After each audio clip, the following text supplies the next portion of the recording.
इस वीडियो में हम इंटीग्रेशन का एक बहुत ही अच्छा एप्लीकेशन देखना चाहते हैं या देखने जा रहे हैं।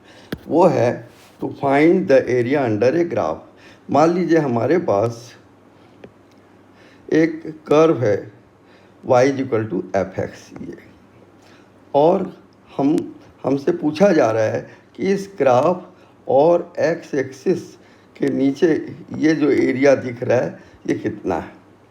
तो इसके लिए अब ये y की वैल्यू लगातार बदलती जा रही है, इसलिए हम साधारण फार्मूले लेंथ इंटू ब्रेड्थ इस टाइप के यूज़ नहीं कर सकते। तो इसके लिए हम एक टेक्निक लगाते हैं। मान लीजिए ये a से b तक का इंटरवल मैं थोड़ी देर के लिए दो भागों में बांट रहा हूँ। वो है एक, मान लीजिए ये डेल्टा x1 ये एक इंटरवल है और डेल्टा x2 ये दूसरा इंटरवल है, और ये एक रेक्टेंगल बन गया और ये दूसरा रेक्टेंगल बन गया। इन दोनों के एरिया मिलाकर अगर मैं देखूं तो y1 into delta x1 plus y2 into delta x2 होगा। लेकिन ये एरिया, ये जो ब्लू कलर का शेडेड रीजन है वो है, ये वो एरिया नहीं है जो हम निकालना चाह रहे हैं, क्योंकि ये वाले जो पोर्शन हैं ये तो अभी भी छूट गए। अब मान लीजिए मैं इस इंटरवल को थोड़ा सा दो हिस्सों के बदले चार हिस्सों में बांटता हूँ। जैसे यहाँ पर मैंने एक लाइन और खींच दी और यहाँ एक लाइन और खींच दी। अब ये जो डेल्टा x1 था और ये डेल्टा x2 था, उसके बदले अब डेल्टा x1 यहाँ, delta x2, delta x3, delta x4 से चार हिस्से हो गए। और अब मान लीजिए मैं यहाँ एक ये लाइन खींच दिया तो ये एरिया कवर हो गया और इधर में ये एरिया भी आ गया। तो अब टोटल एरिया हो जाएगा y1 इंटू डेल्टा x1, फिर ये y2 इंटू डेल्टा x2, और ये y3 इंटू डेल्टा x3, फिर y4 इंटू डेल्टा x4। तो हम ये देख रहे हैं कि पहले से ज़्यादा बेटर हो गया, हालांकि अभी भी ये यहाँ का ही छूटा हुआ है। अब आप इमेजिन कर सकते हैं कि मान लीजिए हम एक लाइन और ड्रा कर दें, जैसे यहाँ और यहाँ और यहाँ और यहाँ, तो अब ये हिस्सा और कवर हो जाएगा, ये भी कवर हो जाएगा, ये भी। इस तरह से जैसे जैसे हम ज़्यादा लाइनें ड्रा करेंगे तो ये रेक्टेंगल के एरिया उस एरिया के करीब करीब बराबर होते जा रहे हैं, जो कि हमको निकालना है। क्या निकालना है? इस ग्राफ और x एक्सिस के नीचे का एरिया। तो ये आइडिया लेकर अब मैं आगे बना रहा हूँ। जैसे मान लीजिए ये हमारा ग्राफ है y और x का, और ये है y=fx। तो हम क्या कर रहे हैं, a से b के बीच के इस इंटरवल को n हिस्सों में बांट दिए। जैसे ये डेल्टा x1 ये पहला इंटरवल है, डेल्टा x2 दूसरा इंटरवल है, डेल्टा x3 तीसरा इंटरवल है, और ये लास्ट वाला डेल्टा xn, और यहाँ ये वैल्यू y1, यहाँ y2, y3 है। अब मान लीजिए मैं हॉरिजेंटल लाइन ड्रा के ये तो हमको ये रेड कलर से जो शेडिंग की गई है वो रेक्टेंगल मिल रहे हैं, तो इनका एरिया मैं निकाल रहा हूँ। तो पहला एरिया जो डेल्टा A1 पहला रेक्टेंगल है वो होगा y1 इंटू डेल्टा x1। दूसरा रेक्टेंगल ये जो दिख रहा है ये हो गया y2 इंटू डेल्टा x2। ये तीसरा रेक्टेंगल जो दिख रहा है यहाँ वाला वो y3 इंटू डेल्टा x3, और ये लास्ट वाला yn इंटू डेल्टा xn। तो टोटल शेडेड रीजन जो रेड कलर का दिख रहा है, माने सारे रेक्टेंगल के एरिया का टोटल वो हो रहा है area of all rectangular bar equal to delta A1 plus delta A2 plus delta A3 up to delta n। इसको मैं चाहूँ तो सिग्मा नोटेशन में लिखूँ तो सिग्मा ऑफ डेल्टा आई होगा, where i is 1 to n। अब y1 डेल्टा A1 के बदले मैं y1 इंटू डेल्टा x1 लिखा, डेल्टा A2 के बदले y2 इंटू डेल्टा x2। कैसे?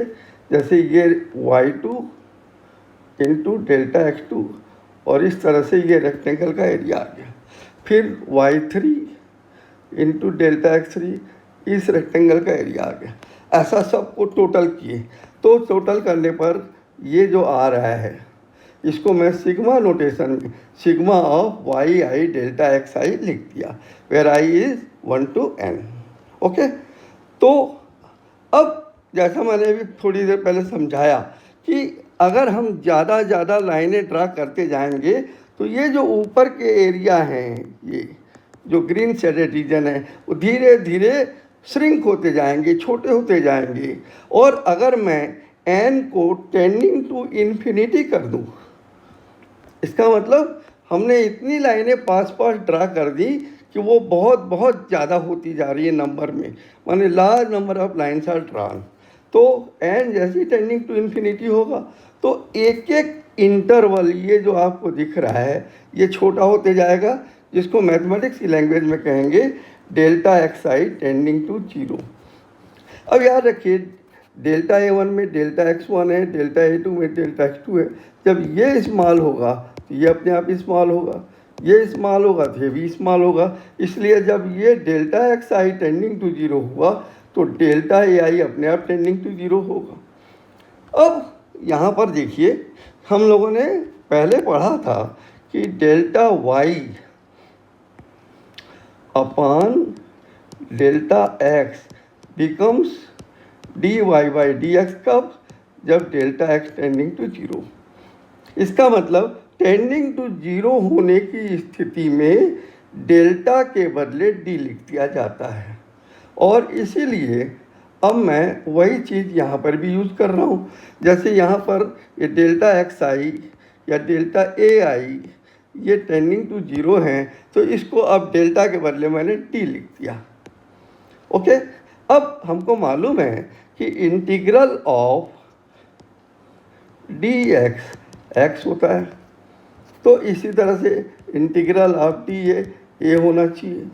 और वही चीज़ मैं यहाँ यूज़ कर रहा हूँ, वो ये है कि हमको जो ये एरिया दिख रहा है ए और यहाँ पर सिग्मा, और ये क्वांटिटी टेंडिंग टू 0 हो गई तो उसको मैंने डी लिख दिया।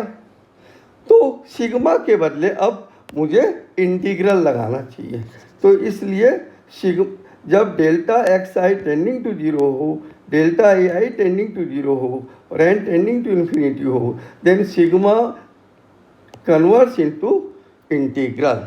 इसलिए हम कहेंगे इंटीग्रेशन भी एक तरह का समेशन है। अगर जिसका समेशन किया जा रहा है वो क्वांटिटी इनफाइनाइट इन नंबर हो और हर एक क्वांटिटी छोटी छोटी यानी टेंडिंग टू 0 हो। और इसलिए हमारा रूल ये बन गया कि ये ए इज इक्वल टू, ये अब सिग्मा के बदले इंटीग्रल है तो integral d a is equal to ये यहाँ पर भी वाई डी एक्स और सिग्मा के बदले इंटीग्रल।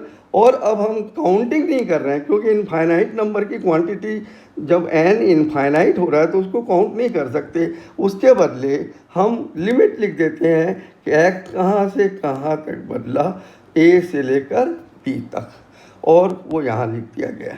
और इस तरह से हमारे पास फार्मूला आ गया कि area under the curve is integral of y d x from lower limit a to upper limit t।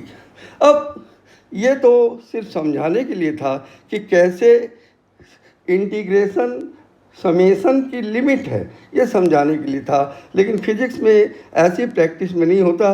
Physics में जो किया जाता है वो ये है कि हमको मान लीजिए ये एरिया दिया गया,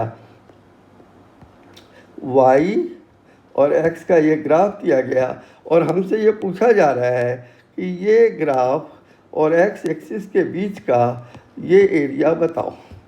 तो हम क्या करते हैं, ऐसे ही लार्ज नंबर ऑफ स्ट्रिप नहीं बनाते, एक पतली सी स्ट्रिप दिखा रहा हूँ, ये डी एक्स थिकनेस और ये वाई। तो डी एक्स जैसे ही मैं लिखता हूँ वो क्वांटिटी टेंडिंग टू 0 अपने आप हो गई। और जब ये बहुत ही पतली स्ट्रिप है तो हम ये मान सकते हैं कि इस बीच में तो y कांस्टेंट ही था, नहीं बदला था, और इसलिए ये पतली स्ट्रिप का area d a y into d x हो गया, मतलब हाइट इंटू ब्रेड्थ। ओके, तो इस तरह से डी ए हुआ। अब डी ए से अपने को ये पूरा एरिया निकालना है, ये पूरा एरिया निकालना है, तो डी ए का इंटीग्रल ए, ये देखिए, और डी ए है वाई डी एक्स, तो इसलिए उसका इंटीग्रेशन, और हम लोअर लिमिट और अपर लिमिट लिख दिए, और वाई है एफ एक्स, तो एफ एक्स डी एक्स का इंटीग्रेशन। इस तरह से हम फिजिक्स में जो करते हैं वो इस तरह से एक पतली स्ट्रिप बनाकर उसका एरिया लिखकर ये, और उसको इंटीग्रेट करके ये एरिया निकाला जाता है।